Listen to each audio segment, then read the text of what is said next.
मुरक्कब लफ्ज बनाते वक्त जो हर्फ या कलमा लफ्ज के आखिर में लगाया जाए उसे लायका कहते हैं। जाबाज, खलाबाज, हवाबाज, तलवारबाज, जल्दबाज, दगाबाज, शाहबाज, धोखेबाज, कबूतरबाज, खैर ख्वाह, खातिर ख्वाह, बद ख्वाह,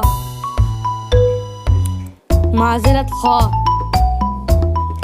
इजाजत ख्वाह, कर्ज ख्वाह,